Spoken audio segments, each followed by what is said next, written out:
The events take place in a dark room at a table. Someone is typing very fast on a computer. 24 inches, aspect ratio 16:9, screen resolution 1920 by 1080. This is his whole world. It's not principled, and he's lying through and through. The clicking never stopped at all, and even my hands didn't get tired. A comment about the car was sent. He has never even driven it. The world of perverted desires. Suddenly the phone rang. He took it in his hands. There was a message there, just one. The wrist of his hand could use some work. A message from my mom. She asked if her son was definitely not going. The guy said he was going to fuck the trip and threw his cell phone on the couch. Then he repeated that he was not going. My mother was standing outside the room. She did not dare to go inside. She was texting. After a pause of silence, the mother asked if her son still wanted to get some air for a change. She added that he had been confined to 4 walls for too long. It might have been their last family trip before his father's next deployment. But the son repeated once again that he would not go. And then he reminded me that he asked me not to talk to him because he hated his mother's voice. The woman was no longer offended. She simply accepted the reality of her miserable life. Then she picked up her phone and began to quickly write something. The boy's phone was vibrating. But he was not interested in this. He just cursed loudly. After all, his team was once again made up of suckers who didn't know how to play. The mother wrote to her son that they were leaving and asked him to take care of himself and not to forget to eat. My parents got into the car, and we left quickly. A father was driving a car and called his son a moron, asking when he would grow up. My mother was silent. My sister was sitting in the back seat. The father went on to say that his son would soon become one of these hermits. After that, he asked his wife what kind of mother she was if she allowed her son to behave like that. Then my sister stood up for me, saying that my mother had nothing to do with it and that I shouldn't blame her. The father was outraged, saying that his daughter's rebellious spirit had awakened, and that as soon as he left, the house was in complete disarray. The daughter told her father that he was being ridiculous and asked why it was only her mother's fault and not his. She said that if he had been home more often, Hyun wouldn't have turned out like this. My father got angry, saying that it was such a thank you for his sacrifices. He works hard to earn a piece of bread. The mother was tired of this conversation and asked to end it so as not to spoil her vacation. My father was further indignant that they decided that he was to blame for everything. There was also a large truck on the road. She was racing hard, but I could hear some kind of knocking. Even the truck driver heard him. The mother tried to calm everyone down, poured time from a thermos, and said that they had a good day ahead of them. The daughter agreed with her mother and apologized to her father. Meanwhile, the truck began to brake sharply and made a characteristic sound. The father also apologized to his daughter, calling her a precious little girl and explaining that he couldn't be angry with Hyun when he saw him. Suddenly, the daughter shouted loudly to her father to be careful. But instead of looking at the road, the father turned to his daughter and did not see the truck in front of him. And when I turned around, it was too late. A stupor overtook them all. The headlights were approaching the car. Then came the light. The light was for everyone. Meanwhile, someone was calling the boy's phone. He was sleeping on his bed, but the phone never stopped ringing. In his sleep, he tried to feel for the phone on the bed. And finally, I grabbed him. Then I looked to see who had called. I just put him back on the bed. I fell asleep right away. But the phone rang again. He woke up again. Then he got out of bed abruptly and cursed. And then he picked up the phone and started shouting that they were calling so late. But before he could finish, his tone of voice changed dramatically. The boy said it was his family. Suddenly, the boy's expression changed dramatically. Cha Hyun, an 18-year-old high school student, had his pupils dilated dramatically. He was a sociophobe and prone to self-destruction. I gave up on school, and now he has lost his family. From now on, I am all alone. Meanwhile, morning came, and the city woke up. The city lived its own life. Chae-hyun was leaving.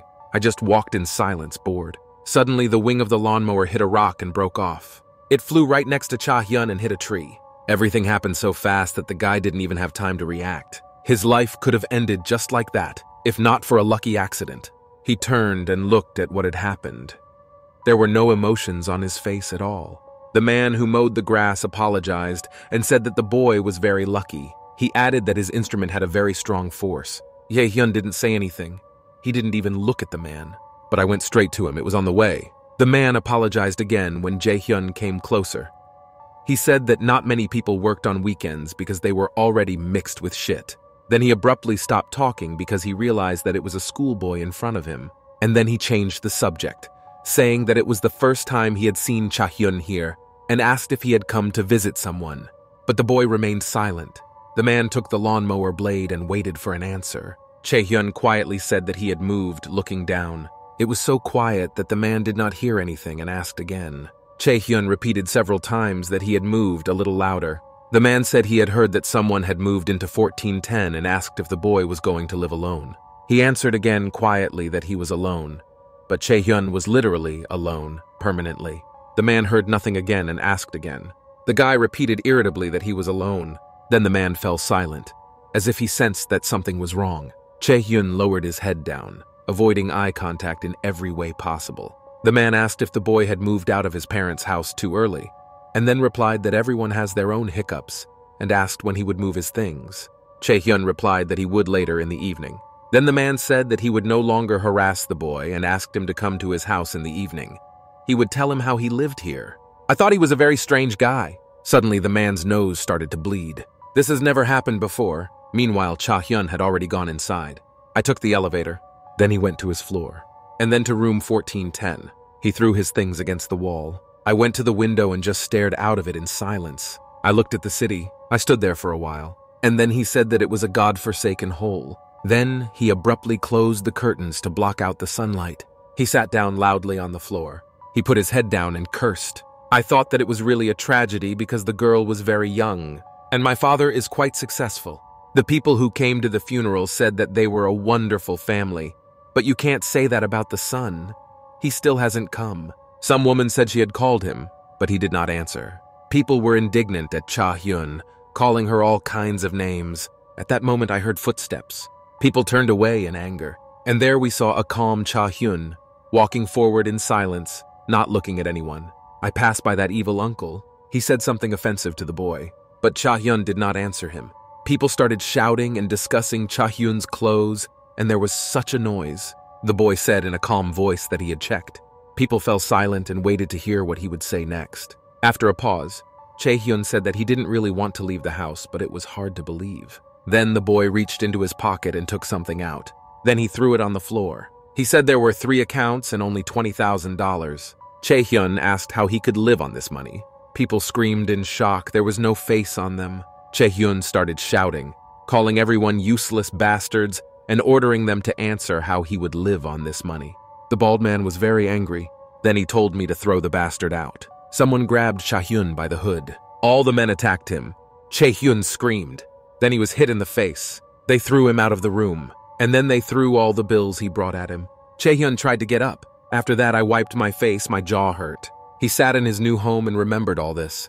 He was angry, very angry with this bastard. Then he cursed loudly. Chae-hyun wondered aloud how he could live on this money for at least a while. He could spend $30 a day. He began to calculate how much it would be per month and then per year, and it turned out to be $10,800. This money will not last him long. Chae-hyun cursed at the man again, and then he came up with a brilliant idea. To sell the house. It was a hassle, but he could have found something cheaper, a one-room apartment. And then Chae-hyun sat in his one-room apartment and recalled this situation. Then he began to cry, and then Chae-hyun would have lived somehow. The wind blew from the street. Chae-hyun sat alone in his new home. He looked out the window. After that, he thought that he could have killed himself. Then he took the phone out of his pocket, and he started printing something. Then I went to the calendar. Click on the date, and he was printing something. On the 25th, he wrote suicide. Then I saved it. Meanwhile, evening came. There were already boxes in the hallway of the apartment, and Cha-hyun asked how long to wait for them, but it turned out that we had to wait a long time. The guy threw his phone down in anger, cursing. He asked what he would do all day without the internet. Then I started looking for something in the boxes. I set up a monitor and a system unit. I plugged everything in. Then he started the computer. He started making noise. The monitor lights up. There was no network, because there was no internet yet. So Cha-hyun just sat in front of the computer in silence. Then he flopped down on his back and exhaled heavily. He watched in silence. I looked at the ceiling. He had no plans, no interests, nothing. Suddenly, Chae-hyun saw a spider crawling on the ceiling. He was angry about it, but I couldn't do anything but say that it sucked. Suddenly, he heard a voice asking Cha-hyun what he was going to do about it. The guy's heart started beating rapidly and his pulse accelerated. He looked up at the ceiling, but saw nothing. After that, he jumped up sharply. I looked around. Then I looked in the other direction but saw nothing there. Chae-hyun didn't understand what it was all about. Suddenly, he heard the sounds of an intercom, someone knocking on his door. Chae-hyun stood up, asking who was there. There was a man standing at the door. It was visible on the intercom. Then the guy slowly opened his door. He barely stood up and asked what happened. It was the same man who had almost killed him with the mower and reminded him that he had asked Cha-hyun to come to him. The man's nose was covered in blood. Chae-hyun remembered the request and asked what it was about. The man said that he just wanted to warn me that the construction company was in trouble with the law, so he asked me not to sign any documents if they came to him. Chae-hyun said he was not signing anything. He was not interested. The man said it was great and wanted to say something else. But Cha-hyun interrupted, saying that he was tired and asked to be left alone, and the man apologized. Then he handed the boy a drink and said that he had brought it for him. Chae-hyun didn't know how to react and asked what it was for. My grandfather said it was a housewarming gift, a small one, and left. The boy followed the man with his eyes. I looked at the drink and decided that something was wrong. Suddenly, Chae-hyun heard another door creak, the one next door. He decided to see what was there. A beautiful blonde girl came out and talked to her mother about her audition. She promised to come back if she didn't get through. She promised that it would be the last time, asking us to believe in her because the girl had a good feeling. The girl seemed angry with her mother, asked what happened to her, and then said she was hanging up. She walked past Cha-hyun's door and looked at her neighbor. The guy stared back in silence. After that, the girl just snorted and walked on. She said out loud that she was hungry, outraged that she was working like a horse, and there was still a risk of dying of starvation. Then she said that her nose was bleeding. She was outraged that it was all because of a stupid diet. Chae-hyun stood there for a while looking at his neighbor, and then he looked down in shame and wondered if she was an actress, saying that plastic surgery was definitely involved. Then he slammed the door loudly. Sometimes Cha-hyun thought, if only his life had been different, if he hadn't reached out to me then. Tears flowed from the boy's eyes. He was lying on the floor, there was no bed, and he was thinking. And then he sent these memories to hell. Jae-hyun was watching a movie on his computer. He was not interested in it at all, but he had nothing else to do. Suddenly, he heard the same ticking sound. The boy's eyes widened sharply and his blood pressure increased again. The ticking was getting louder and the neighbor was getting closer. Chae-hyun even stood up. He was so curious. He paused the movie. I started listening to my neighbor, asking her where she had come from so late. The ticking literally passed by his apartment. Then it was over the wall where my neighbor lived. Then Chae-hyun heard the sound of a door opening, and then how they closed. After that, there was silence. Chae-hyun swallowed his saliva loudly. Then I heard the sound of footsteps. The neighbor came into the apartment. And then we heard her complaining about her figure, that she had gained extra pounds. Her agent hadn't said it would be so hard. Chae-hyun was surprised, because the walls seemed to be made of paper. It was as if he was inside his neighbor's apartment, listening to her conversations. There was a pause. No one spoke. Then Chae-hyun stood up. I went to the wall and started eavesdropping. He just heard footsteps, from one side to the other. Suddenly, he heard someone's meow and was very embarrassed. After that, the boy heard the cat food being opened and the neighbor told the cat that while she was starving, the animal was getting fatter. Then she began to shower her cat with compliments. Chae-hyun was surprised that the neighbor had a cat. Suddenly, his eyes widened because he heard her tell the cat that she was going to take a shower. Chae-hyun abruptly moved away from the wall as if it were hot. His face was all red. He was very ashamed. Then he went back to watching a stupid movie because he had nothing better to do. It was some kind of stupid melodrama, where in the end they all get married and live happily ever after. But in front of Chae-hyun's eyes was her neighbor's face. He couldn't forget about her, and even the movie didn't help. Then he began to fantasize and imagined her in the shower. For some time, Chae-hyun hung in this state, thinking about his neighbor. But then he was very ashamed. He blushed even more. The guy started shaking his head to remove these vulgar thoughts. There was silence both in the apartment and in Chae-hyun's head. Ashamed, the boy sat and looked away at the boxes. But still, he failed. Behind the wall, he had a beautiful girl who dreamed of fame. It wasn't so bad anymore. You could live with it. Suddenly, he heard some strange, loud sounds. It happened so suddenly, the sounds came from above. Someone on the floor below was ruining the silence. Chae-hyun did not understand what was happening. Why did someone suddenly start a rock concert in the house? It was definitely a bass guitar playing. The lyrics were also added to the sound of the bass guitar. A small, no less beautiful girl was playing the guitar for her own pleasure, and it seemed to bring her happiness. The last note and the neighbor's performance was over. Chae-hyun was simply furious. He didn't like it at all. He didn't think it would happen every night. The guy said it was not a house but a dump. Meanwhile, Sunday passed. Ever since Cha-hyun lived in this apartment, it was dirty everywhere, with boxes of pizza and other fast food lying around. Chae-hyun felt terrible because he had been eating only junk food all along. But he did not care. After all, he doesn't need a long life anyway. Chae-hyun sat in front of his computer all day and played games. In general, the same as when his parents were alive. Suddenly, the guy noticed that one player had been sitting in the same place for 5 days. And then I noticed another player, a girl, standing there for just as long. Chae-hyun joked that they had a heart attack during the game and laughed about it. But then that girl moved a little. He thought that these players had a macro so that they wouldn't get kicked out. Suddenly, something strange happened.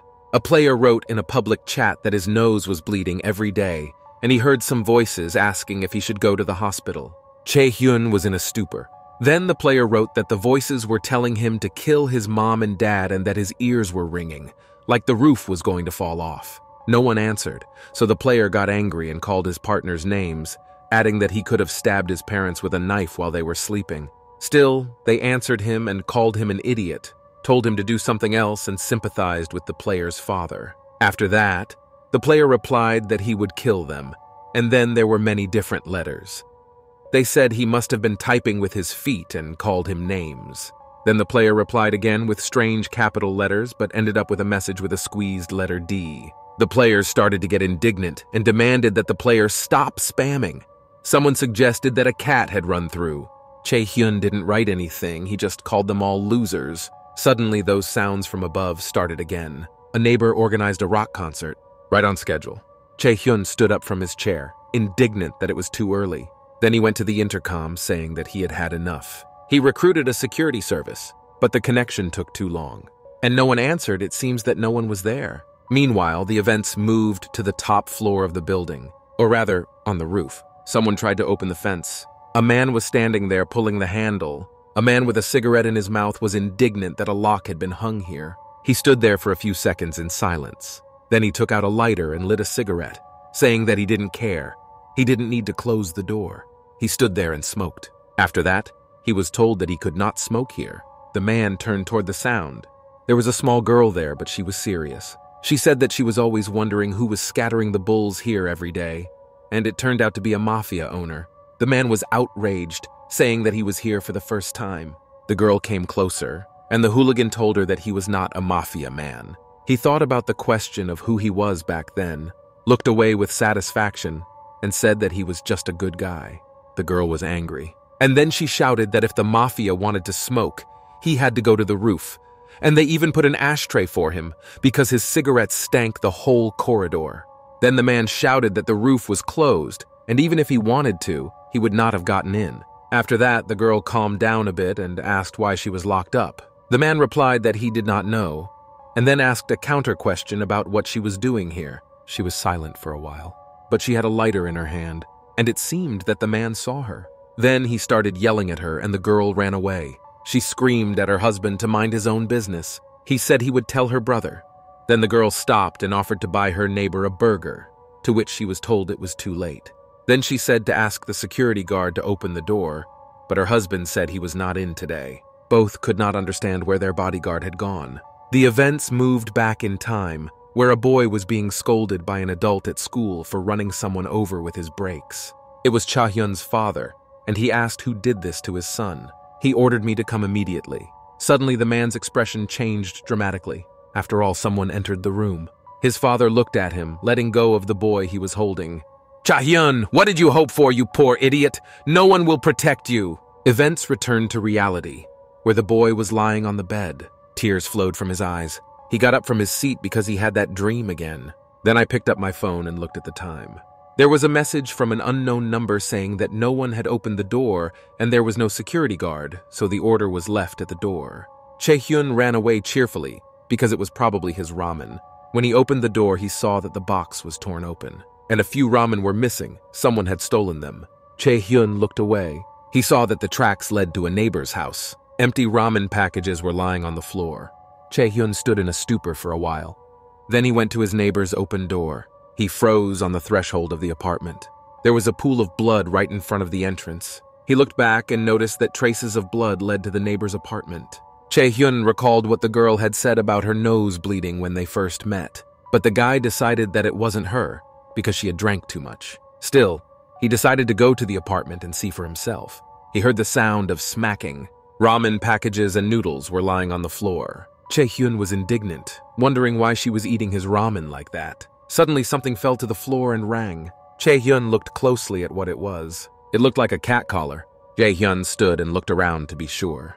The collar was covered in blood. Chae-hyun was afraid of what had happened in that apartment. He stood in a stupor for a while. I just froze in place, cold sweat dripping down my face. Suddenly, he noticed someone's hand reaching for his collar. The hand was very strange and had no human skin color at all. She just grabbed the collar and took it away. Chae-hyun watched in even greater shock, afraid to make an extra sound, his face drenched in sweat. After that, I heard the sound of sniffling, and then the collar was spat out and he fell to the floor again. There was a strange silence. Chae-hyun decided it was time to retreat and return home. He took careful steps, walking backwards, and so the boy left the apartment. Suddenly, he stepped on a bag of ramen with his foot and it made a noise. Chae-hyun's heart was beating fast, and it seemed that all the neighbors could hear it. Then the boy looked up, drops of sweat dripping from his face. He heard a voice that was not human. The voice was talking about food. Then Chae-hyun abruptly moved from his seat, and he ran to his apartment. He had never run so fast before. The apartment clicked, the door closed. Yi Chae-hyun found himself in his apartment, where he was safe and loudly shook off the horror he had experienced. He started to back away from the door as if he wasn't sure that someone wouldn't come in. Then he looked down. He came up with a brilliant idea. The room became empty. No one was there, because Chae-hyun hid under the bed. He did not even breathe so that he would not be heard. Suddenly, the door clicked and the guy's eyes widened. The ticking was getting closer. The sound was getting closer and louder. Then I heard a creak. The creaking was getting louder, and then the ticking again. The ticking was approaching Chae-hyun's door. It was getting closer and closer, until it was right at the door, and suddenly it was gone. This creature simply passed through Chae-hyun's door. There was silence. No more ticking was heard. It seemed that the creature had just stopped and was standing in front of Chae-hyun's door. It couldn't have just disappeared. Suddenly, someone rang the intercom, and Chae-hyun's eyes widened, and her heart was about to leap out of her chest. It was night. Outside, a man was walking home and talking on the phone. He was complaining to someone about his Groundhog Day. Suddenly, something went wrong. The man picked up his phone to look at it. For some reason, the network was down and the call was cut off. He dialed his interlocutor again. The horns began to sound. A lot of beeps. After that, the call was dropped again. The man cursed. After that, I decided to dial again because I didn't understand what was going on. But this time, there were no beeps. The call was simply rejected immediately. Then the man looked back. It seemed as if something had run in front of him. But he saw nothing, nor did he see the shadow approaching him. The shadow was getting bigger and closer, until it completely covered the man's head. He came back. I looked at what made that shadow. His eyes looked up. After that, the man's eyes grew sharply larger, and cold sweat ran down his face. He was holding a phone. Then he dropped it, screaming. The phone fell to the ground, and it crashed. The sounds of horns came from it. They never stopped coming. Then a man fell down near the phone, covered in blood. After that, I heard a noise from the phone as if there was some kind of malfunction. Then the man's body began to disappear, as if someone had dragged him away. From the phone, the answering machine said that the subscriber's device was turned off or out of range. The answering machine continued to speak, but the man's body had already disappeared, leaving bloody traces. A pool of blood in the man's briefcase remained on the ground. Meanwhile, someone was calling Chae-hyun on the intercom. He was so afraid and did not understand what was happening at all. And what did he even see then? Someone's bony hand? She could have been a neighbor, if she starved herself so much on diets. But no, it was definitely not a person. Chae-hyun thought it was a monster. The intercom continued to ring. Chae-hyun was shaking with fear and panic. He put his hand over his mouth, hoping that the monster would not hear him and would leave. But the trembling was so strong that only the deaf could not hear it. Suddenly, Chae-hyun realized something. Monsters will not ring the doorbell. Then Chae-hyun heard someone ask if anyone was in the apartment. The voice was quite human. The panic and fear are gone. He heard a woman's voice saying that her cat was missing and someone had broken into her apartment. The voice was panicked and begging for help. Chae-hyun decided that the monster could also talk. But the voice was not the same. He remembered that nightmarish voice calling for food. They were different, but Jae-hyun was still afraid. Then he decided to come out of his hiding place. I looked into the intercom and saw my neighbor there. Jae-hyun did it as quietly as possible, not making a sound. I walked closer to the intercom. I stood there in a stupor. It didn't look like a monster. Cold sweat ran down the boy's face. The neighbor was standing by the door and crying. She looked around and was very afraid. There was such despair in her eyes. After that, she was going to leave. Jae-hyun felt sorry for her neighbor. He felt ashamed that he was so scared. And I decided that I really had gone crazy. But what was it then? He turned on the voice on the intercom, and he started mumbling something. The neighbor was immediately happy that someone was home after all. Jae-hyun asked her what had happened. She started screaming and begging for help. Jae-hyun stammered and asked how he could help. Because it looked like he wasn't going crazy and was actually seeing things. He asked why the neighbor didn't go to the security and said he didn't think he could help her. My neighbor was wetting herself, standing in a stupor. Then Jae-hyun asked to see her hands. She asked again, understand. He asked me to show him my hands again, repeated it a couple of times. The neighbor's tears disappeared and she stood in a stupor. Jae-hyun held on, looking at her. Jae-hyun was terrified and could not believe what he was seeing and hearing. The neighbor started shouting in a very rough, unnatural voice to open the door for her and called Jae-hyun stood in a stupor. The monster started screaming that it was dying of hunger, and blood was flowing from its nose. Suddenly, Jae-hyun recognized the voice. It was the same as the one he heard in his neighbor's apartment, the voice of a monster asking for food. Suddenly, at that moment, someone started playing. Jae-hyun looked up. The same guitarist began her concert like a horror movie. The monster was screaming into the intercom to the sound of a bass guitar. He looked up to where the sounds were coming from. Then a smile appeared on his face, and he said it was the... Then he returned it just as quickly, and he began to approach the stairs. I was going up live, but he realized that this was not going to last. He thought he probably should have done something, but he was too afraid. Jae-hyun asked me to stop and stop. He asked me to close my stupid guitar. It seemed that the boy's patience was about to break. After that, he screamed at the top of his lungs for the upstairs neighbor to stop, but she did not hear. Then Jae-hyun saw a mop. He grabbed her. He tried to tear off the stick. I heard a cracking sound. Jae-hyun took out a stick. Then he dared to leave his apartment. He was breathless with fear. Then he shouted at the top of his lungs that he was here and asked the crazy woman to come back. He stood and looked at the stairs. Nothing happened.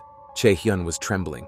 He was so afraid, but he stood there and looked at the stairs. Suddenly, he heard footsteps. Then he grabbed the mop stick harder. His grip was dead, and he directed her to the stairs. Jae-hyun was shaking with fear, and so was the stick. The steps were getting bigger and bigger. They were approaching him. The last step. And then there was silence. Jae-hyun got ready. You could die from waiting. After that, the lights came on and a growl was heard. The events moved back in time.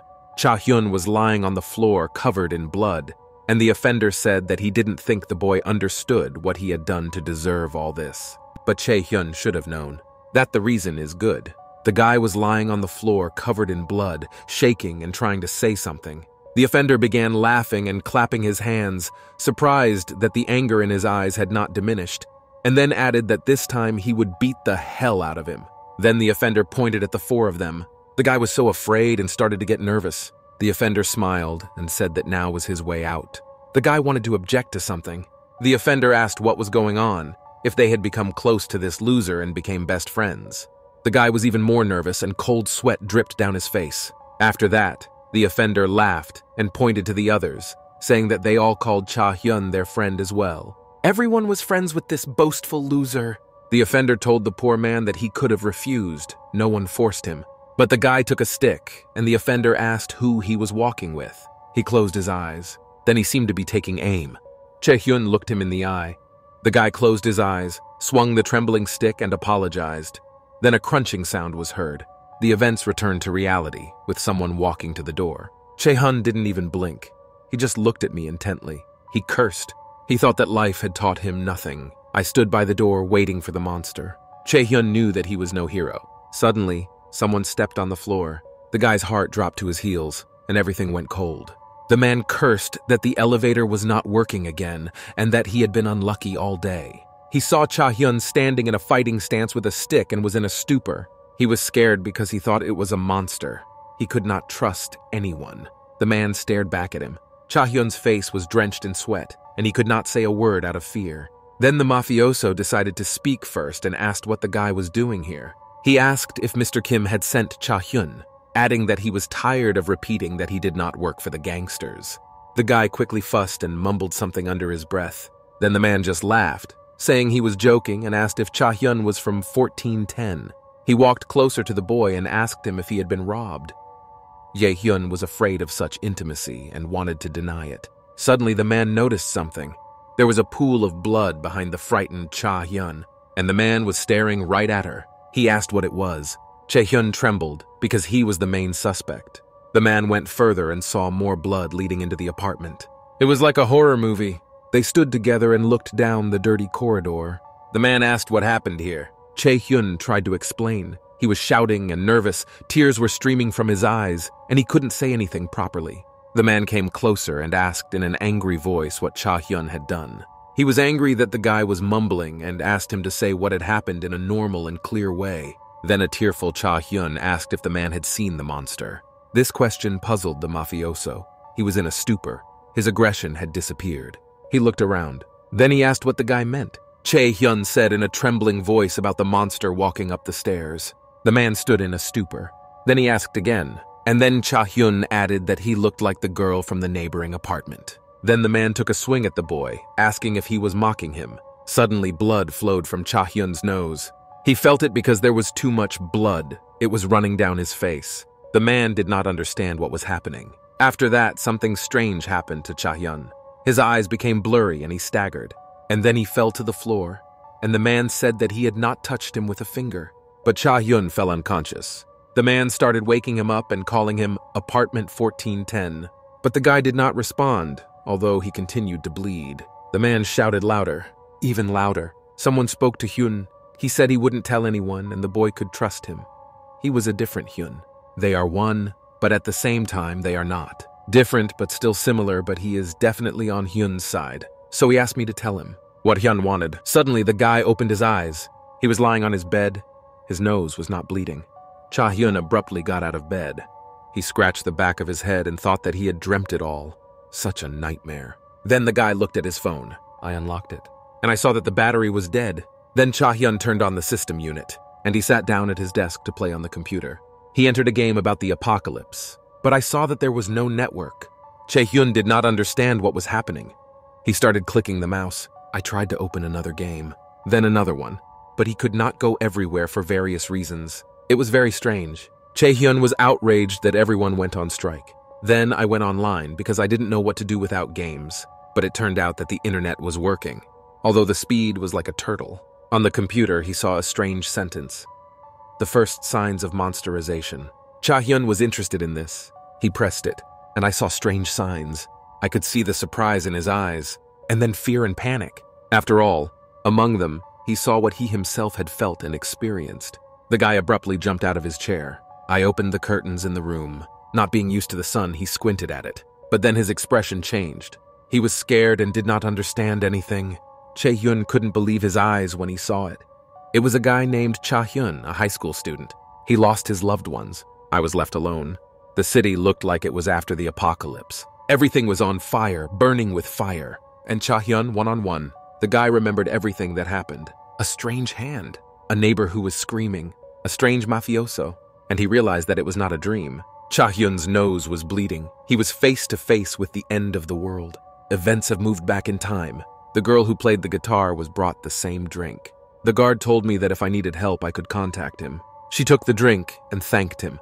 And then she asked me something. She was interested in the soundproofing. Some time passed. She was sitting with a cigarette in her mouth, and I dug through my notes because I couldn't find anything for myself. But then she had a brilliant idea to rewrite everything for herself. She put out the cigarette butt. Then she reached for the pack, but it was empty. Then she grabbed a guitar. She pulled it over herself. She left the apartment, closing the door. She was walking calmly when she suddenly saw someone. It was a woman with a stroller. It looks like they were her neighbors. They stood together by the elevator, waiting. Madame asked if the girl had recently moved, and she nodded, saying that she lived in 1510. Then she smiled and said she was pleased to meet me. Suddenly, the child began to cry. Her mother tried to calm her down. A neighbor asked how old the child was. The woman replied that they were 1 year old. The neighbor leaned over to look at the child, but there was no one there. just a blanket. The girl was in a stupor. The woman asked if it was a miracle for her. The neighbor smiled and said that the child was very cute. Meanwhile, the elevator has already reached the 15th floor. The woman asked the girl if she had come in. She replied that she had forgotten her wallet. The woman replied nicely that she would hold the elevator, but the girl was worried and said that she would call again later. Then a woman came in with her imaginary child, and the girl stood in a stupor. I did not understand what was happening to the woman. Suddenly, the girl was told that the woman was sorry. She looked to the side and saw a guy there. The guy said that last year the woman was distracted and the stroller rolled onto the roadway and the child died. And from that day on, she was like that. A neighbor sympathized, saying it was a nightmare. Then the boy replied that sometimes God sent them difficulties, but a person should neither complain nor be afraid of these difficulties. The neighbor agreed. Then the guy said that everything is God's will. Then she replied that she could argue with that. The guy introduced himself as Zhang Jiehong, lived in 1506, and asked how long ago his neighbor moved to 1510. And he held out his hand, but she stood in a stupor and did not hurry to shake hands. Then the man was very embarrassed and said that he seemed to have rushed into things a bit and apologized. But the neighbor apologized, saying, "She told me that her hands just smelled like cigarettes," smiled broadly and asked me to call her Jisoo. Meanwhile, the elevator arrived, and the new neighbors stood there waiting for him. Zhang asked Jisa if she played the guitar. She replied that she was playing bass guitar. And then I asked Zhang what he did for a living. The guy replied that he was a Korean language teacher and also went to church on Sundays. Jisoo called him a devout Christian. Zhang smiled sweetly in agreement. So the new friends went downstairs. Jisoo waved to Zhang and they parted ways. She thought of him as sweet and kind and handsome. And she said that she was the complete opposite of Haran. Her ex-boyfriend is a guitarist. She had fun with him. But Jisoo made up her mind that Haran is still cooler. Then Jisoo met Chahyun. They missed each other and didn't even look at each other, although Chahyun did pay attention. That's when the lawnmower incident happened. Jisoo heard the guard apologizing, but I kept walking, didn't pay attention. The events came to life when Gis received a call on the intercom. She thought it was her neighbors who called her because she was making a lot of noise. Jisoo realized that she should have played quieter. She was too excited. Then she threw the guitar on the bed and went to the intercom. She saw that monster on the screen. Her face was covered in blood. Jisoo immediately began to apologize that the guard said the neighborhood was empty. After that, she looked up and asked if I had overdone it with the sound. But the monster started screaming that he was hungry. Jisoo was scared. The monster continued to scream. Jisoo asked what was wrong with the monster's face and if it was in pain. Suddenly, there was a loud sound of a blow. The monster began to kick down Gis's door. She started apologizing and promised to be quieter next time. But now it was quiet outside the door. Suddenly, there was another loud bang. The blows did not stop, and Jisoo screamed and covered herself with her hands. She was in a stupor. She didn't know what to do. The door began to crack. Jisoo started to run away. She grabbed a guitar, and she took it as a weapon. She looked at the door with a serious and fighting look. She held the guitar with trembling hands. Then she threw her back on the bed. She grabbed the bat. Then she shouted that if the monster didn't stop, Jisoo would call the police. It seemed to work. There was silence. No one else broke in. Jisoo decided that the creature had left. There was a man standing there. He looked at the door, which was smashed and blood was everywhere. The man did not understand what was happening. Then he remembered that Chahyun had mentioned a monster, that he looked like the girl from the neighboring apartment. Then the man took a swing, and Chahyun's nose started to bleed. There was too much blood. The man did not understand what was happening. Yi Chahyun began to lose consciousness. Then he fell to the floor. He tried to wake the guy up, but he lay there and continued to bleed. He did not respond to anything. Then the man heard strange sounds. Someone was knocking from above. The sounds were very strange and spoke of danger. Then the mafioso went upstairs to see what was going on. He looked cautiously from around the corner. But I saw nothing, only a broken window. There were bloody trails leading to it. The man did not understand what was happening. Then I heard the door creak. A frightened Jisoo came out. She addressed him as a mafia boss. The man was outraged and ordered her to stop calling him that. He asked if the noisy lady was okay. She was shaking, went out into the hallway to look around and asked what had happened. And then she asked if the mafioso had seen the girl who had broken in. Jisoo added that the girl had blood all over her face. The man was in a stupor, but then he remembered that Chahyun had also talked about that girl. He realized that something was wrong. Then he went to the door and asked Jisa to leave. And then he sharply punched me through the door. Jisoo had already calculated how much such losses would cost her. The door creaked.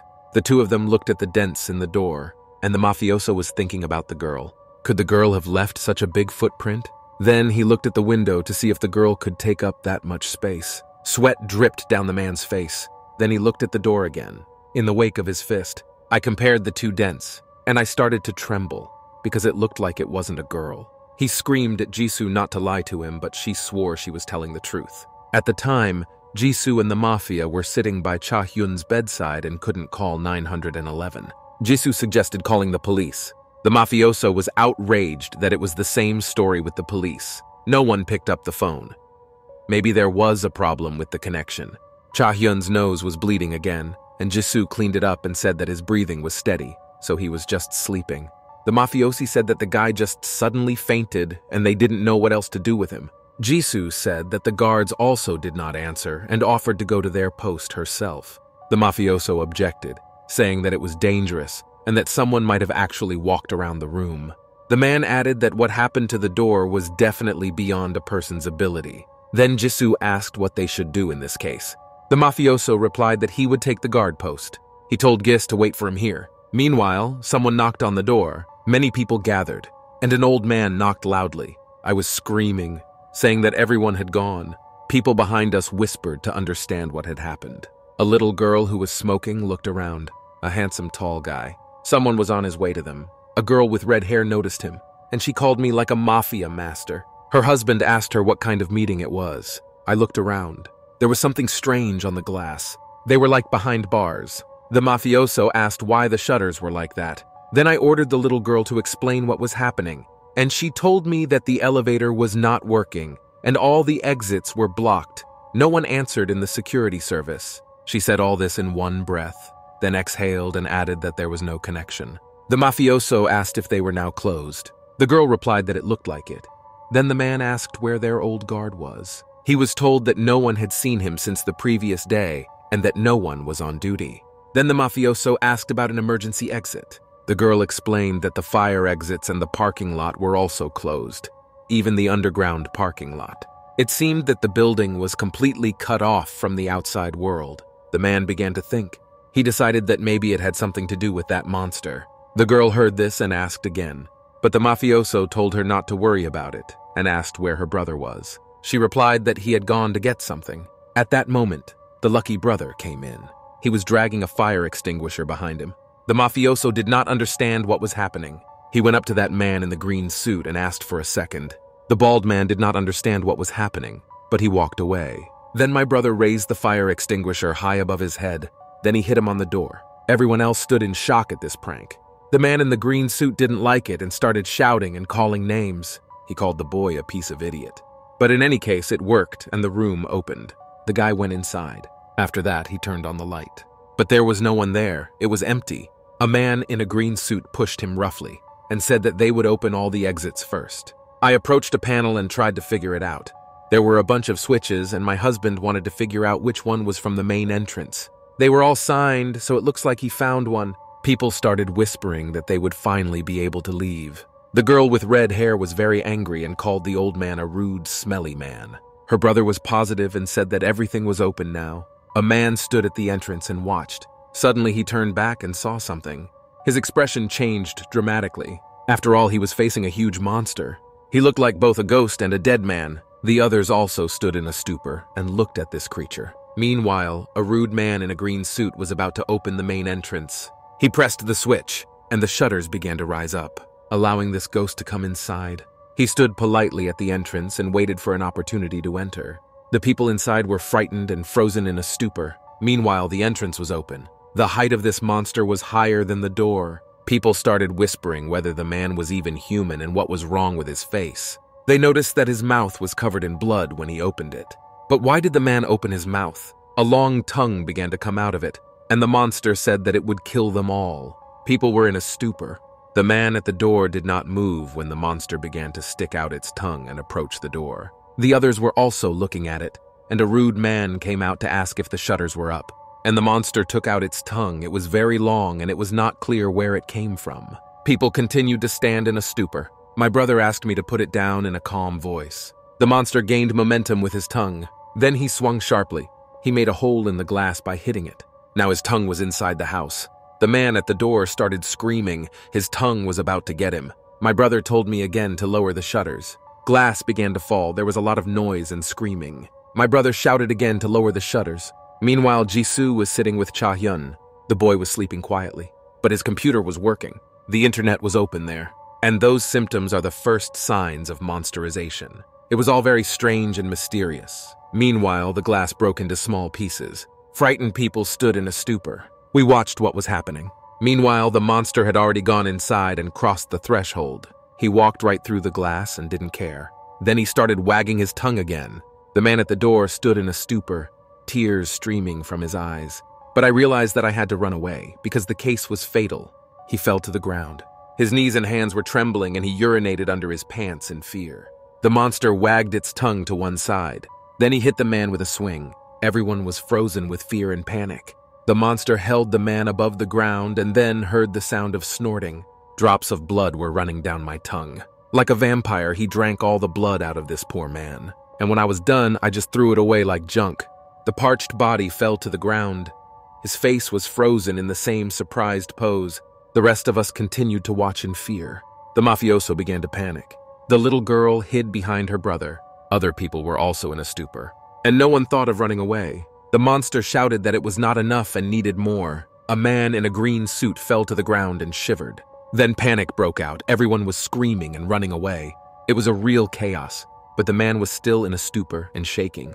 He couldn't even blink an eye. The monster seemed to have targeted him as its next victim. The man started crying. He was afraid. Suddenly, Hyuk ran forward screaming, telling In to hide back. He pulled the handle of the fire extinguisher. The guy was serious, not a bit afraid. Then he took a fighting stance and pointed the fire extinguisher at the monster. He was busy with other things, but after that performance, all his attention was riveted on Hyuk. At that moment, the guy sputtered from the fire extinguisher. The foam covered the monster completely. The force was so powerful that the monster was simply blown off its feet. He started rocking on his feet. Hyuk hoped the monster would fall. It seemed to Ada that the creature was stronger and held on. Meanwhile, Hyuk called out to the man in the green suit. He ordered him to close the roller shutter on his command. The man agreed. Yi Hyuk continued to water the monster with a fire extinguisher. The pressure was strong, and it worked. The monster did not touch anyone. He went outside the house, and Hyuk gave the order to close the shutters now. The man listened to him and was already at the shield. Then he pressed the switch, and the shutters began to fall. But at the same time, the jet began to weaken. Hyuk prayed that it would last a little longer, but it was not enough. The jet dropped completely and did not cause any damage at all. The monster was right in front of Hyuk and was angry with him. His sister stood in shock. Hyuk ordered In to flee, but tears flowed from her eyes and she screamed. Suddenly, someone started to approach. It was a mafia man. He pushed the monster and knocked him down with his body. The monster hit its head on the top of the door, but he rolled out of the house along with the mafia. Ying screamed, called the man a mafia master. He was outraged that he had told her so many times that he was a good guy. In yelled at him to come back quickly, because the shutters were starting to close. The man jumped up abruptly. The shutters were falling as fast as ever, but the mafioso ducked between them, and they closed and my husband made it. They all got excited and looked back. Suddenly Ying screamed that something was behind her, and behind him was the monster's tongue, which was right next to the mafia man's face. He was frozen in place, afraid to move. The mafioso's heart dropped to his heels. He was shaking so much. My tongue was right next to his face, but the monster didn't get it and just wagged its tongue angrily at the door. The mafioso moved further away. The monster began to retract its tongue, until I finally put it in my mouth. Then he said that it was not enough for him, and he just turned around, and he left. Everyone froze. After that, the mafioso grabbed his leg, and he froze in that position. Then I closed my eyes and was glad that everything worked. Then he was offered a hand. It was Hyuk, but the mafioso just high-fived him and said that Hyuk was a good guy and he liked him. The guy introduced himself as Lee Hyuk and shook his aching arm. The mafioso said his name was Pyok Sanuk and immediately warned him that he had no business with the mafia. They were looking at a man who had been killed by a monster, and Ying was trying to tell them that he was dead. The man was lying unconscious and without signs of life. Hyuk closed his eyes. Ying held her mouth to avoid vomiting, and her brother told her not to look. Pyong Sanuk asked the children sarcastically if they had ever seen a corpse. Hyuk replied that he hadn't, and asked the same question. There was silence for a few seconds. After that, the man said that he had seen all sorts of things, but this was the first time even for him. Pyeongsanuk has returned. I saw the shaking and crying residents of the house, and I remembered Cha Hyun, who had already spoken about such a monster. He asked Hyuk if the monster was male. After a positive answer, he stopped talking. And then he said that maybe it wasn't the only monster in the building. Hyuk asked what made Pyong think that. Suddenly his expression changed dramatically, and he said that Pyeongsanuk seemed to be right. The man turned around and his expression changed as well. After all, they saw a bunch of monsters outside and they were all approaching them. They had equally long tongues and large heads. The monster they exorcised said they were already ready. The residents were frozen with fear. The blood in their veins froze. Pyeongsanuk asked what kind of apocalypse it was. The monsters started grabbing at the shutters. And ring them. Hyuk said that it is similar to humanity. The end has come. Pyeongsanuk said they needed to barricade the door. He told the others that he could barely stand up. He shouted at them for standing like pillars and ordered them to carry something useful immediately. On November 3rd, an outbreak of monsterization of humanity began. Meanwhile, Jisoo sat with Cha Hyun and was sad. She thought that the mafioso was late for some reason. She got up from her chair and went somewhere. She held the bat tightly in her hands. I went to the door. Then she swallowed her saliva. And she opened the door. And then she left. The door slammed behind her. Meanwhile, 2 days passed. It was November 5th. Chae Hyun stood by the window and watched this apocalypse outside. He wiped his nose. Then he closed the curtains so that he could not be seen. And he sat down on the bed. Then he moved to a chair and moved over to the computer. It was on. Chae Hyun looked at the date. I was shocked that he had been sleeping for so long. For 2 whole days, Chae Hyun started clicking and typing on the internet. I immediately read about the outbreak of the monster virus. I clicked on the link. At first, I didn't understand what the jokes were. The article said that the apocalypse had begun and humanity was threatened with extinction. Cha Hyun's breath caught in her throat. He read tape after tape, paragraph after paragraph. Everyone became monsters, even famous people. People panicked and chaos ensued. There was even a video where a blogger showed a monster. At first, he had a smile on his face, a monster of more than 3 meters. He even came closer to show the monster in close-up. Suddenly, something gray was thrown into his face. It began to eat away at the blogger's skin and clothes. He was screaming in pain. His partners abandoned their friend, saying that he was already dead. At what he saw, Cha Hyun's eyes grew bigger and bigger. He could not understand and believe what was happening. He started looking for something else. I found an emergency appeal from the president, where citizens were asked not to go out and wait in isolated places, and the government would sort it out. He asked us to save food and go to the stores only by car. He said that these monsters have very clear ears. So he asked us once again not to leave the house and to be quiet. It is not yet known whether the epidemic was the result of biological experiments, but they will make every effort to find out why. We'll give you the details of their plan, and then something strange happened. The president felt sick, stuttered, and spoke badly. After he fell, everyone else ran to the president. Cha Hyun said it was complete chaos. Then he looked away, and he saw his mop. Then he grabbed her, and he went to the door. Then he opened them, but for some reason he stopped at the handle. He asked himself whether he was going to play a hero among a bunch of monsters again. I ordered myself to come to my senses. Then Cha Hyun turned around and put down the mop, and he went back to bed. Suddenly his stomach growled. He was hungry because he hadn't eaten anything for 2 days. Then Cha Hyun took out his phone and started dialing a number. He had no choice. He decided that it wasn't the end of the world yet, as long as the internet was working, so food could still be ordered. Suddenly, a very loud beep came from the phone. Chae Hyun realized that no one would deliver the food to him. Then he threw the phone back on the bed. He tried to think about how to survive. He remembered the box of ramen that was delivered to him. There was still a little bit there. It would have been enough for him for a while. Chae Hyun said that he was fucked for being a hero. He had to find food for himself. Then he finally opened the door. I remembered that the box was standing by the door, if no one had removed it by hand yet. But suddenly Cha Hyun stopped. He went out into the corridor, but thought that the food would hardly stay under the door for 2 days during the epidemic. Suddenly, Cha Hyun saw something. There was a monster next to him. It's a huge monster. Cha Hyun's heart dropped to his heels. He decided to leave the house for just a second when he met a monster. "The monster is back!" He said he had heard something. Cha Hyun's eyes grew even bigger, and he tried not to breathe. I closed my mouth so that I wouldn't accidentally make an extra sound. "The monster is back again." Then he returned with his whole body. I went into the hallway where Cha Hyun was. He opened the door to the corridor. Cha-hyun was very close, literally a meter away from the monster. Then the monster loudly slammed the door behind him, and then he went in and started walking inside. He walked past Cha-hyun. He didn't notice the guy. They were a few centimeters apart. The guy was very nervous and afraid. His face was dripping with cold sweat. The monster entered Cha-hyun's apartment. He kept repeating that he hadn't seen anything, and the boy watched him, covering his mouth. One mistake and Cha-hyun would lose his life. The monster stood silently and watched, as if listening to its food. Tears flowed from Cha-hyun's eyes. He was one step away from death and was so afraid. The monster's neck began to crunch, and he repeated that he did not see anything. He did not see food, and it was annoying.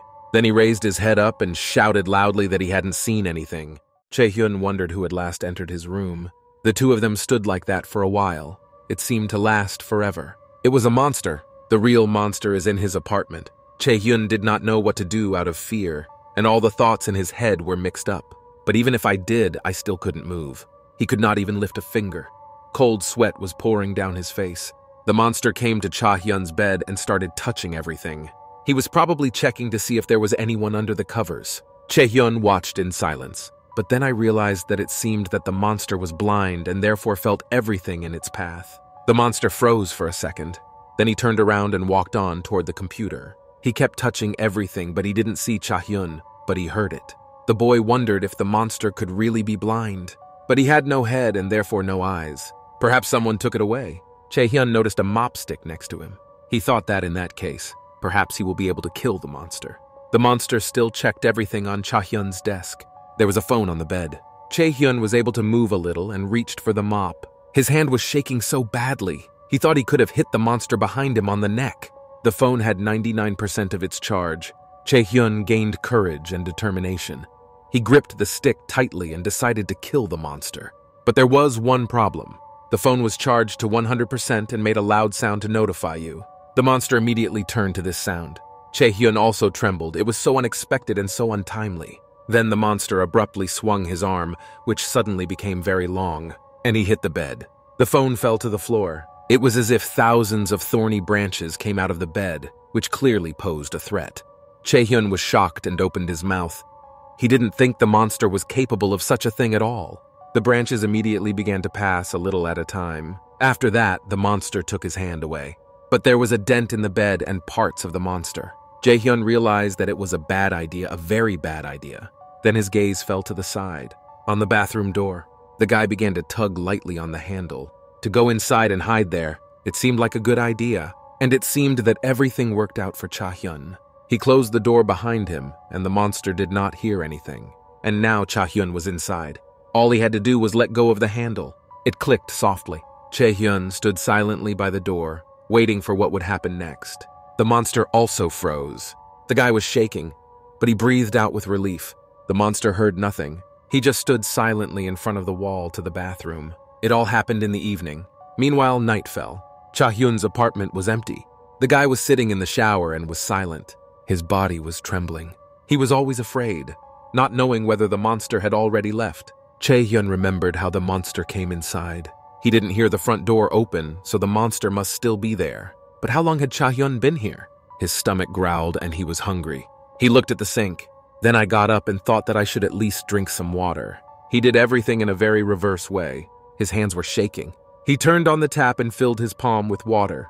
Then he drank very quietly and slowly. Some time passed. Cha-hyun was sleeping in a shower stall. And then suddenly it started moving. He had to go to the bathroom, so he woke up. Chae-hyun stood up abruptly, and he got up and went to the restroom. Then he opened the lid. He did not do everything quietly to avoid making noise. Then he started fiddling with his pants. After that, a curved jet poured out, which made a characteristic sound. He tried to eliminate the noise by aiming at the toilet, not the water. But he could not see anything. The jet began to slide down to the water. Then Cha-hyun's eyes began to close slowly, and the guy fell asleep. And at that moment, the jet hit the water directly, which made a very loud sound. Chae-hyun woke up to this, and when he realized what had happened, his face changed dramatically. He looked to the side, toward the door. A monster was already standing behind them and asked if he was there. Cha-hyun's eyes widened so much that they almost fell out, and cold sweat immediately began to run down his face. After that, there was silence, and then I heard scratching on the door. After that, a hole suddenly broke through the door and a monster's hand came out. She passed right by Cha-hyun's face, very close. It was a lucky break that he survived. The guy froze and did not move, did not even breathe or blink. He recalled how a bunch of hands appeared from the bed, and I realized that the same thing would happen now, and at the same second, the daggers came out of his hand. Cha-hyun was silent and did not move. He seems to have been unaffected by this. He still wasn't breathing and tried to calm himself down. Then the tentacles retracted back, and then the monster's hand. It slowly passed by Cha-hyun's face but did not touch it. The monster's voice came from the hole, saying that the food was not there. Then we heard footsteps. They were approaching the door. Then I heard the door click, and the sound of the door closing, and then the sound of footsteps moving away. And then there was silence. Jae-hyun could breathe out a sigh of relief, but his body was still shaking from the fear and terror he had experienced. He fell to the floor and exhaled loudly. It was as if he was short of air and he was always grabbing it greedily. There seemed to be no one in the apartment. Then I heard the door creak and Cha-hyun came out. He looked toward the front door. It remained open. Cha-hyun fell to the floor and crawled toward the door. I went out into the corridor and looked around. He turned quietly to the left, and he headed in that direction. He took something and came back. He was holding ramen in his hands and in his teeth too. Then he closed the door very carefully. They slammed shut and made a sound. Meanwhile, it was getting light. There were dirty dishes in the sink. There was no one on the bed, only a hole from the monster's attack. But under the bed, Cha-hyun was lying there, covered with a blanket. And he slept, so he was at least a little safer. After that, Cha-hyun woke up. I got out from under the bed and went to the window. A fresh breeze blew in from the open window. The boy looked at the empty city. People were lying on the ground. Someone was sleeping on the roof, but in general, it felt like the apocalypse and the end of humanity. Chae-hyun agreed that everything was too real for a dream. Even ordinary-looking houses were filled with monsters. Then he remembered that the monster almost killed him with its tentacles. Chae-hyun was finally convinced that everything was real and that it was dangerous outside his room. He said out loud that he wished it was a joke. Suddenly, Cha-hyun noticed something downstairs. There was something downstairs. Something big and ugly. Chae-hyun stretched out even further to see. But it was still not clear. It looked very ugly. Chae-hyun shivered. Then he climbed back into the room and called the creature a freak. Then he closed the window and curtained the room. Meanwhile, night fell again. Cha-hyun sat at his desk and clicked his mouse. In general, nothing has changed in his life. He still sat at his computer and spent his days like that. Chae-hyun found an article by blogger Bear about surviving the end of the world. The boy began to read it. I flipped through it to the end. This article did not cause much emotion in Cha-hyun. He scrolled down even further. Suddenly, Cha-hyun's expression changed dramatically. And about the first symptoms of infection: frequent nosebleeds, hallucinations, strong appetite, and loss of consciousness. Cha-hyun even opened his mouth in shock. The article said that they start talking to you in your subconscious, trying to get you out. There were myths on the internet that you could be cured. But it was all a hoax. No injection, no coke with peroxide, it was all a hoax. In conclusion, the blogger said that they are all on the verge of extinction. He also asked people to kill themselves if they developed these symptoms, because their very existence is dangerous for others. Chae-hyun recalled that his nose was already bleeding. Then he remembered the strange voices that spoke to him. He began to tremble with fear. He had all the symptoms, it was all too cruel. Then he grabbed his phone. He opened the calendar and said that he had planned everything anyway. He died 19 days later. Chae-hyun stared at the date for a while, as if admiring it.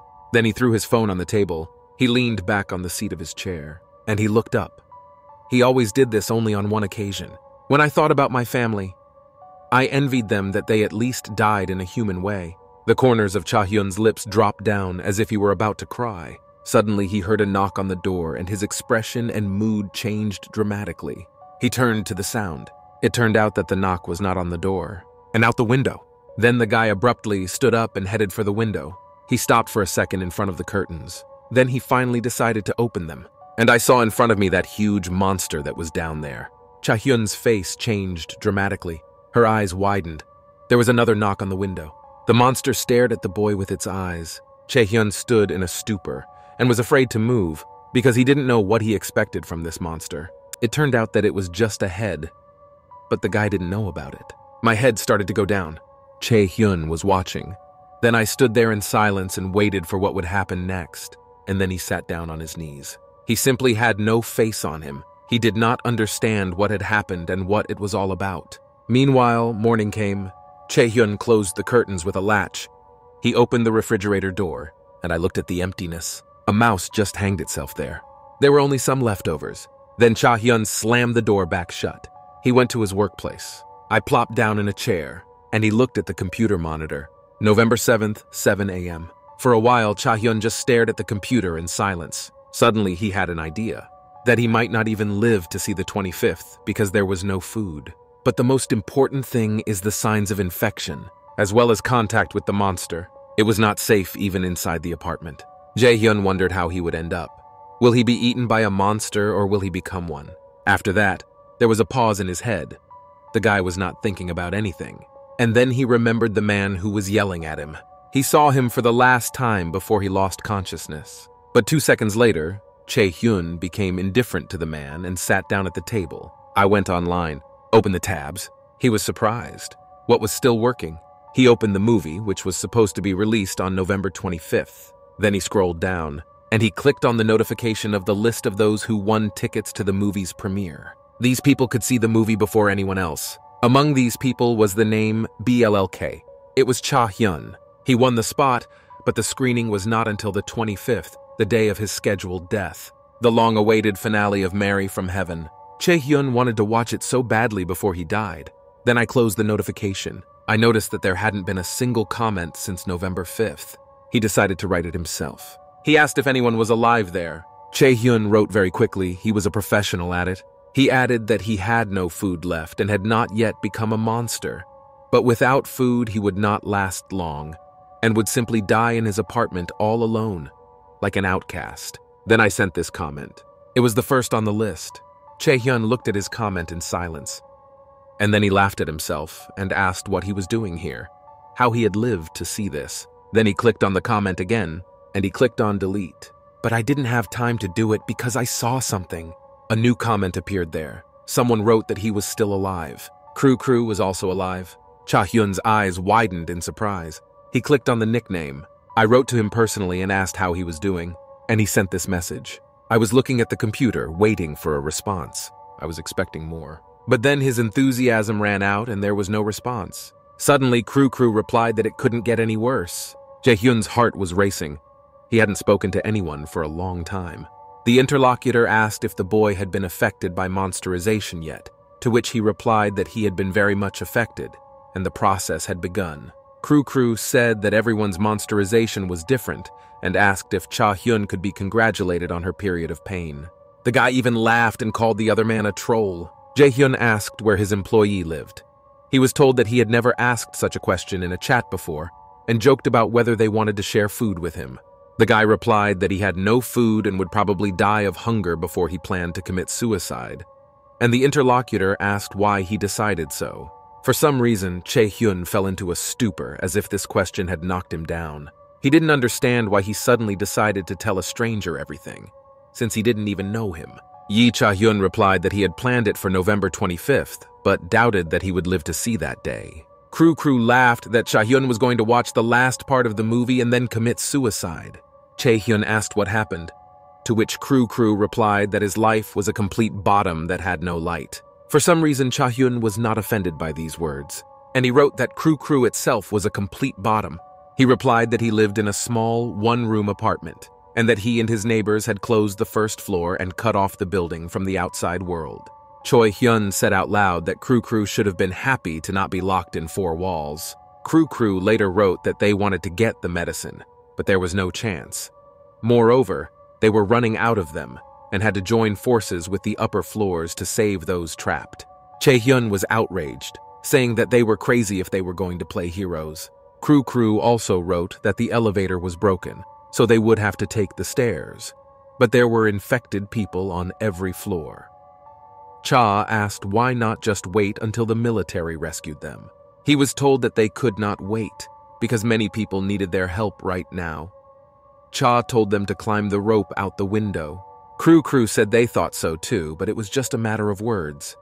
They didn't have a rope of that length, and not many people can do it. Chae-hyun thought in a stupor.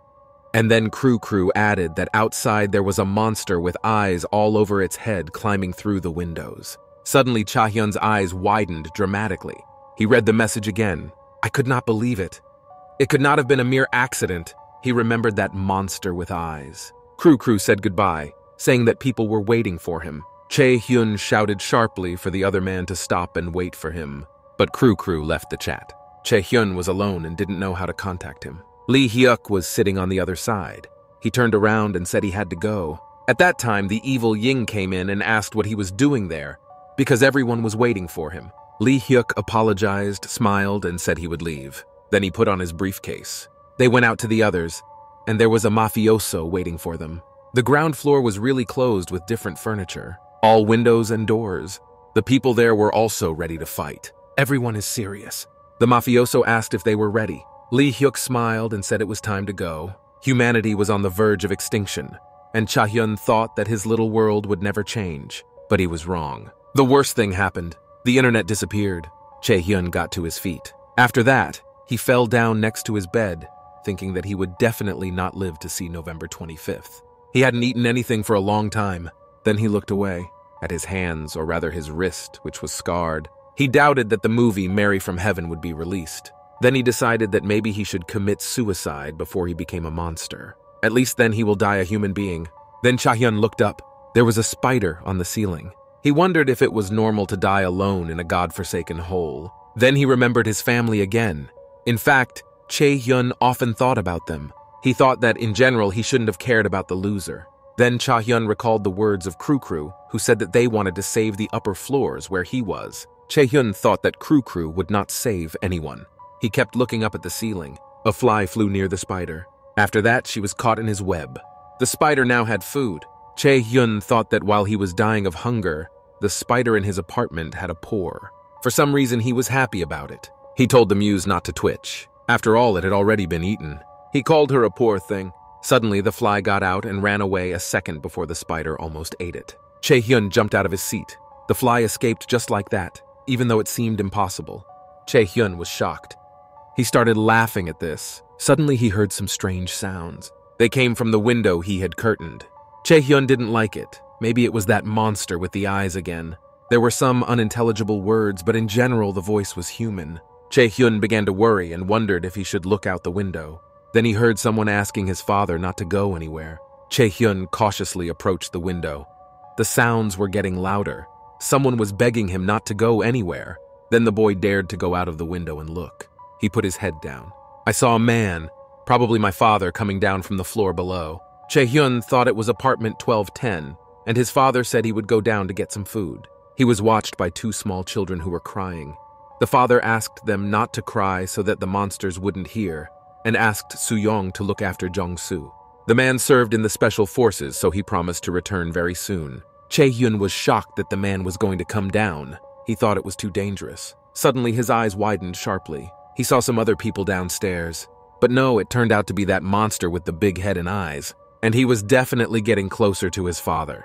Chae-hyun realized that something had to be done. He could barely contain himself because he was afraid of being a hero again, but he could not stay away. And so I shouted to the man to be careful, because there was something downstairs. He looked up at Cha-hyun, and then down, and the head of that monster suddenly appeared next to him. The man screamed in fear. Then he lost coordination and started floundering on this rope. He shouted at the monster to go away. Chae-hyun was just watching. Suddenly the rope broke, and the man just started to fall. Chae-hyun screamed in horror at what he saw. After that, a characteristic sound of falling was heard, and the guy closed his eyes to avoid seeing it. Then he heard the children screaming and opened his eyes. A little girl watched her father die and screamed in despair. She was crying, and you could hear so much pain in her cry. The monster leaned down to see what had happened. Then I looked at the children. They were scared and moved away from the window. And then, with tears in their eyes, they looked at this monster and hugged each other. They shouted at the monster to go away and cried. Chae-hyun watched and trembled with fear. Meanwhile, the monster had already entered the apartment with small children. Chae-hyun was shivering like Christmas jelly in the refrigerator. Soo-yeon hugged her brother and shouted at the monster to get away from them. Chae-hyun fell on the bed and shivered, listening to the girl call for help. She knew that someone was upstairs. The guy was torn between himself. He wanted to help, but he was afraid, and his bitter experience told him that it was not necessary. The girl screamed again, even louder, for someone to save them.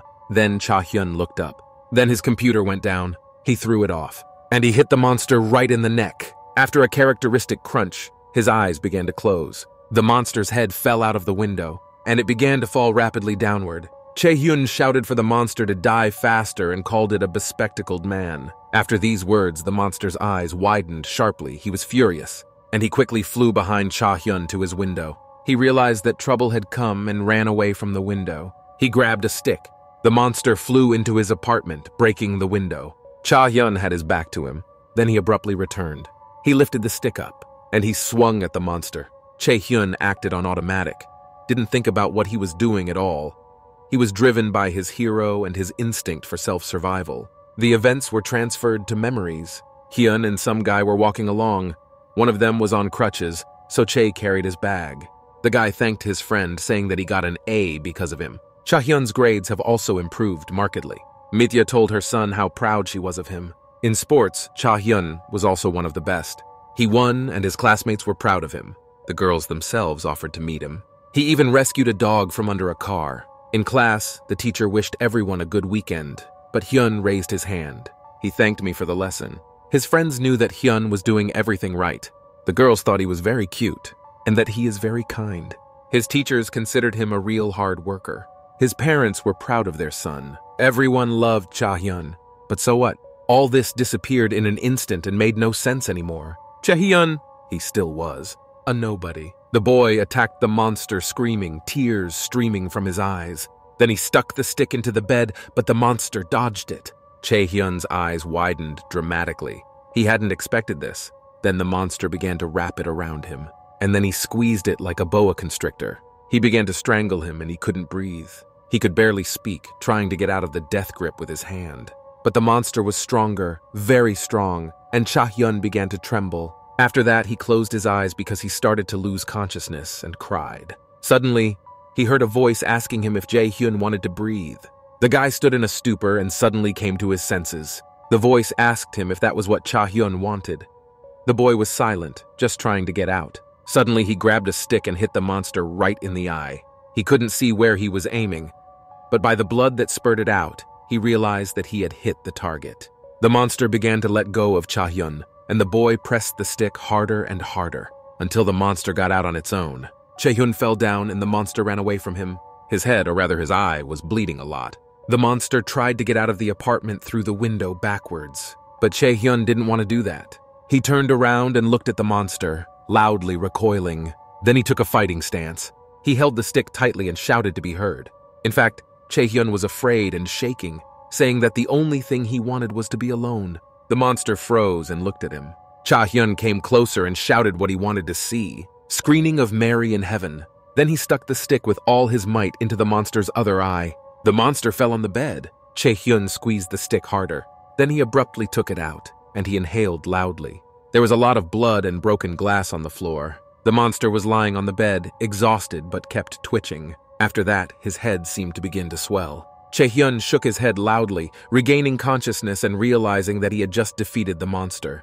His body was sweating and still trembling. He was breathing in eagerly. After that, he just plopped down in a chair. And he added that he wanted it on the day of the premiere, of course. Then there was a pause, a dead silence. Chae-hyun looked down. I looked at the monster's body. She showed no signs of life. Then he told himself that he had done it. His body was still trembling, but he had a kind of smile on his face, as if he had really done it himself. Suddenly, one of the monster's eyes opened. Chae-hyun's eyes also widened dramatically, and she could see fear in them. After that, the monster's other eyes also opened, and its head began to inflate like a balloon. Chae-hyun sat in a stupor and did not know what to do. The monster inflated completely and rose higher. Then he stared directly at Cha-hyun. Suddenly, branches started coming out of his neck like a blind monster. A mouth with clicks also appeared on its head. Its eyes turned red, and the monster said it was in pain. Cha-hyun sat in a stupor and prepared to die. Then he screamed, realizing that he had only made things worse. He said that he was finished, it seemed. The monster pointed its tentacles at Cha-hyun. He wished the guy would die. Chae-hyun sat still and couldn't move. He just closed his eyes to avoid seeing you die. I heard a terrible sound, the sound of tearing. Outside the window, the monster's neck broke, and this is what saved Cha-hyun. Although he did not even open his eyes, he covered himself with his hand and cried. The monster's neck fell to the ground. Chae-hyun began to open his eyes. When the monster began to sigh and twitch, he was shaking all over, and his head and other parts swelled up, dried up like dried apricots. Chae-hyun was in a stupor and did not understand what was happening at all. But the monster just plopped down on his bed, without any signs of life. Chae-hyun could not believe his eyes. Perhaps he was dreaming about all this. Or this is what life after death looked like. But the monster looked as lifeless as possible, and it would not wake up again. Chae-hyun sat in a stupor, even forgetting to blink. Then he stood up carefully, holding the stick. Then he climbed on the bed. He did everything very carefully. I accidentally stepped on one of the monster's paws, and it exploded like ashes. Chae-hyun grimaced. It was a real disgusting thing. The guy wanted to go to the window and to see what was going on there. Then he turned his head sharply because he definitely heard something, and at that moment his eyes widened dramatically. Chae-hyun turned to the side and saw a man in the window. He was holding an assault rifle. Chae-hyun thought the man was from apartment 1408. Then the man pointed his finger at the boy, then on myself, and he showed me the okay sign. But Chae-hyun didn't understand anything at all, and you could see it on his face. After that, the man closed his eyes. He left abruptly. Chae-hyun continued to stand in a stupor. Then the irritated man took out a sign and wrote on it whether Chae-hyun was okay. The guy nodded that he did. Then the man took the sign and started writing something. He wrote that this was good, but that other monsters would most likely come running to this noise. Chae-hyun was scared. He had barely dealt with one monster. Meanwhile, someone was walking down the corridor. It was that blind monster. He was going up, but his head turned 180 degrees when he heard the shot. He realized that the sound was from the floor below. Chae-hyun gestured to the man. Will he kill these monsters? And then they will all be saved. The man's face made everything clear, but he started writing something quickly. He wrote that he did not kill the monster. The homemade gun was indifferent to them and did nothing. Chae-hyun did not expect such a response, and his expression changed dramatically, and he looked down. But there was nothing there either. He thought that this simply could not have happened. The monster, or rather its limbs, were lying on the ground. After that, my neck seemed to fall off my body. Chae-hyun's eyes went to her forehead at what she saw. After that, the body stood up separately, and it just kept going. Chae-hyun asked if he was sure he was awake. It was like a nightmare that seemed funny after waking up. But now it was no fun. Suddenly, Chae-hyun noticed something downstairs. Those children, they looked out of the window and cried. They did not deserve this. Chae-hyun felt so sorry for them. He wanted to say something, but kept silent. The man noticed this. Chae-hyun looked at him guiltily. The man asked if the boy wanted to save these children. Chae-hyun was stunned by this question. He read the text again. I couldn't decide to do that again, this agony of choice. The man kept looking at him, waiting for an answer. Chae-hyun was standing by the door with a phone. The man asked through the sign that the guy put his cell phone and auto dialer on. After all, if there is a monster in the vicinity. Then Chae-hyun hears a sharp sound. He realized right away that cell phones can be used as monster detectors. He looked away. At that monster, or rather its head. Chae-hyun decided that he couldn't kill the monster, but he could definitely cripple it. Then his eyes fell on the trash can. He took an empty yogurt bottle that the guard gave him. Then he tied a knife to a mop stick. He stuck his headphones in the phone. I put them on to hear all the interference, and he decided to act. The man told him that when the boy decided, he should come to him. Yi Cha-hyun scored 112. The horns started to sound. This meant that there were no monsters around. So the guy went to the door, clicked the handle. There was no turning back, and the door of Cha-hyun's apartment slammed shut. There were many traces of blood on the walls. There was a lot of blood everywhere in the corridor. Chae-hyun went out there. His heart was beating so hard that the whole house seemed to hear it. The guy was shivering all over, but he kept walking. I could barely move my legs. Very slowly and quietly so that the monsters don't hear. My heart was beating. There was an elevator in front. Someone could have been hiding there. Chae-hyun put his weapon in front of him to react quickly if necessary. And at that moment, a monster came out of it. Chae-hyun began to get very scared and panicked, but tried to make himself believe that he was not real. It turned out that he just imagined it. Suddenly, a voice asked Chae-hyun if he was warm and cozy at home, and the boy's eyes widened. A monster came around the corner at that time. He was approaching toward Chae-hyun. He closed his eyes and tried to convince himself that it was all in his head. My heart was beating very hard and fast. My hands were trembling and dripping with sweat. The voice told Chae-hyun that he was almost dead, but the guy told him to shut up. Then he hit against the wall, and he looked away. Then he pointed his weapon and kept it ready. My heart was beating frantically. He pushed the dormouse out even further, until I saw the blades in the reflection. I realized that there was no one there and breathed a sigh of relief. After that, Cha-hyun knocked on his neighbor's door. He was told that it was open. Cha-hyun opened the door himself. Then they clicked and closed. Everything was clean and quiet. Cha-hyun came in and breathed very loudly, greedily taking in air. In front of him was a man in a wheelchair and a bunch of boxes, and also some kind of device with wires. The man asked him if he was dizzy. Cha-hyun noticed that his neighbor was missing one leg. He put his head down in shame and greeted the man who introduced himself as Han Dusik. He asked the boy's name. He said his name in a very timid voice, stuttering. Han Dusik asked if he understood correctly that Cha-hyun was not very sociable, and the boy looked down at his side, uncomfortable. And then Cha-hyun looked me in the eye and asked me how he could save those children. The man told the boy to look at his feet and realized that he would save the children himself. Cha-hyun hoped for help. Han Dusik said that when he was young, his friends called him Mr. MacGyver. After that, he smiled broadly and asked if the boy understood. Then he added that he could make anything. Ye-hyun drew out a long ah, but he didn't really understand.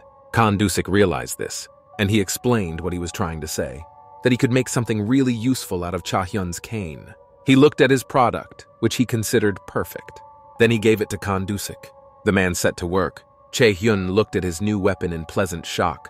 Han Dusik said he was almost done, and now the weapon was stronger. He said he was just like Isaac Clarke. But now Han Dusik did not understand and looked at Cha-hyun like a sheep.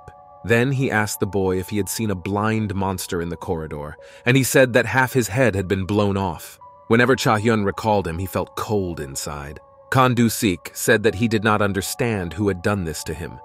But even in this state, the monster was irresistible. This meant that the knife would have been of little use. Han Dusik turned on something. After that, he brought the new weapon to the wire and it started to get electrocuted. The man said that this could have worked. Meanwhile, Cha-hyun was given a heavy briefcase with a converter connected to a battery, and it was heavy. A button turned on the electricity. Han Dusik said that this weapon will make monsters dance like wild ones. Cha-hyun was afraid of what he was holding in his hands and said that he understood everything. Then Han Dusik made a pensive look. He said that Cha-hyun was a copy of Dr. Peter Venkman. Now the boy did not understand who Peter Webcom was. Han Dusik ordered Cha-hyun to save the children and go back immediately, and the boy agreed. In the end, he came back and said something. The man asked what was wrong. Cha-hyun wanted to know if he could now kill the monster. Han Dusik made a face like seriously and denied it. Jae-hyun's eyes widened dramatically, and he thought he had become omnipotent. Han Dusik asked Cha-hyun to try to avoid the monsters, because this stick only slightly increased his chance of survival. And then he summarized that if the boy saw a monster, he had to run away. But then he denied it again. Meanwhile, the monster was going down the stairs, and Han Dusik told Cha-hyun to just not get caught. The events moved to apartment 1210. That's where the children were. They sat on the bed, covered themselves with a blanket, and closed the curtains. The boy's stomach was rumbling. He said he was very hungry, and his sister asked if he was very hungry. Then she gave him a piece of bread. He held it in his hands and looked at it silently. He asked his sister what she would eat, and Soo-yeon replied that she didn't want to. Yeon-soo still wouldn't start eating. He just looked down, and then he said he missed his dad. The girl's eyes were also filled with tears because she was just as sad. I told my brother about it. Cha-hyun was still standing silently in Han Dusik. Then he asked if he could borrow his cut, to which the man replied that it was his insurance. Chae-hyun asked what the insurance meant. Han Dusik then opened the closet, and he said that this thing used the energy of compressed air and shot nails, which required an air compressor to fire. He took it in his hands and said that if a monster appeared, he would give it the first shot. In general, this thing only lasted for a few shots. He added that the latter. Chae-hyun nervously swallowed his saliva. And Han Dusik explained that he would keep the latter for himself. Chae-hyun shouted that this was not going to happen. Han Dusik replied that at such a time one could not be sure of anything. Chae-hyun was silent. Han Dusik added that the guy looked very young, and he was sincerely surprised that he survived. It was impressive. Chae-hyun replied that it's not a matter of opinion. After that, they both fell silent. Then Han Dusik ordered him to go rescue the children before it was too late, and asked him to tell him how it went. Chae-hyun put in his headphones. I went and said goodbye to my husband. He opened the creaking door, and they slammed shut. Afterward, Khan Dusik said that he was not sure that the boy could be relied on. It seemed that Cha Hyun himself could not be sure of this, but he just did what seemed right to him. He was supposed to go to apartment 1210, which was in the neighborhood, but this one was one floor down. He looked around cautiously, then he went to the elevator, and he pressed the button to go down. I realized that this elevator was not working either, so he will have to take the stairs. There were beeps in my ears, so there were no monsters around. Jae-hyun thought it was strange, it was so loud, but he never saw the blind monster. Suddenly his eyes widened sharply. After all, he heard these sounds in his headphones. This meant only one thing. There was a monster somewhere nearby, and I got goosebumps. Jae-hyun was shaking. The monster was approaching him, so he crouched down. Then he put his hand in his pocket. I was expecting a monster. Footsteps were approaching him.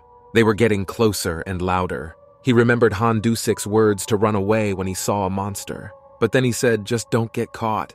His heart was beating frantically. The monster is about to come out from around the corner. He was literally right there. Silence. Then a monster suddenly appeared. I'm a bit of a freak, and he turned in the direction where Cha Hyun was. But there was no one there. The corridor was empty. He walked toward Cha Hyun's apartment. The elevator was the first to go. I was approaching the second one. In the second, Cha Hyun was hiding. He watched the monster cautiously, but he passed it because he was blind. Suddenly, the monster froze in place. Chae-hyun was shivering, but he tried not to make any noise. The monster said he hadn't seen anything. Suddenly, he came back, and then he told me what he had seen. Chae-hyun began to tremble even more. The monster was standing. Chae-hyun closed his mouth. He didn't even breathe, but he was still trembling very much, and maybe that gave him away. Suddenly, the monster entered the elevator, moved right up to Cha-hyun and said that he had found him. The monster was a few centimeters away. Although it did not see the boy, it knew exactly where he was. So Cha-hyun gritted his teeth, and he stuck his weapon into the monster. Chae-hyun was shaking. Then he pressed the switch, and the monster screamed when the electricity went off. He didn't even realize what had happened. After that, the monster was thrown back. Cha-hyun immediately seized the moment and came out of his hiding place. Then he stood up abruptly, and he ran away from the monster, who was coming to his senses. The monster was blind, but it responded clearly and accurately to sounds, especially footsteps. So the monster immediately realized where Cha-hyun was. It turned sharply and waved its hand. Cha-hyun's eyes grew wide. My hand was about to reach it. He gritted his teeth, and at the last moment he dodged it. He fell around a bend. The monster's hand stuck into the wall, and Cha-hyun landed loudly on the floor. The guy had to come to his senses quickly. After all, the next step was a pile of sword branches from the monster's hand. Chae-hyun was trembling so much that he could barely hold his stick. He looked at what had happened in silence. After that, he began to sneak around quietly, and he came to the edge. He looked around the corner. The monster did not know the exact location of Cha-hyun and asked where he was. The guy was holding the bottle of drink the guard had given him, and he threw it in the direction of the monster.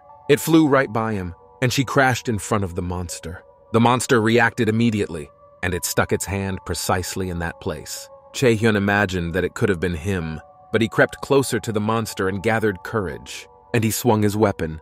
He stuck his weapon in the monster's only ear and turned on the electricity. Then the monster screamed. Chae-hyun tried to stay put and fight back. The monster got out. Chae-hyun stood there watching, not making any unnecessary movements. The monster fell to the floor and showed no signs of life. The guy was watching and loudly laughing.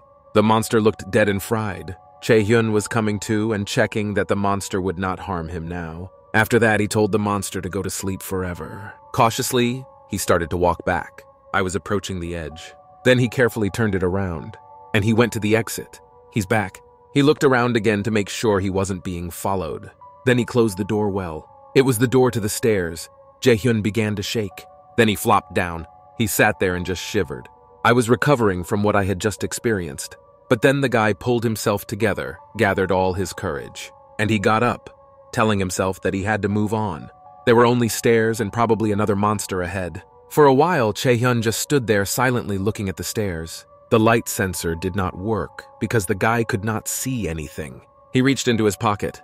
Then he took out his phone with a flashlight. Now at least a little bit was visible, and he began to slowly descend the stairs. I looked around because I was very afraid, but he pulled himself together in a moment. He had to be strong. Suddenly a hand touched Cha-hyun. He looked at her, and the guy's eyes were about to fall out. Suddenly, another Cha-hyun appeared next to Cha-hyun, but this time he was white. The ghost said that he was well aware that his human version was the kind of person who likes to share his grievances with others. Chae-hyun stood silently in a stupor, afraid to move. The ghost asked. Chae-hyun didn't think that in order to do this, you need to be involved in others. After all, Chae-hyun, he did not care about the feelings of those he wounded. The guy was just running away irresponsibly. Chae-hyun said he was innocent. He cried and said that he had not always been like this. The ghost asked if the boy was trying to save those children and consider himself a do-gooder. He wrapped his arms around Chae-hyun's neck, snarled terribly, and called him a hypocrite. Meanwhile, the children were still in the apartment. Yeon-soo slept on top of his sister. Suddenly, I heard a smacking sound from above. It was like someone was eating something. There were more and more sounds. Then they suddenly disappeared. Soo-yeon started crying and shaking. Then she took her brother and pushed him aside. She grabbed a knife. She stood in the center of the apartment with a knife. She was so scared and so brave at the same time. She asked for someone to help her. Chae-hyun also cried and tried to do so.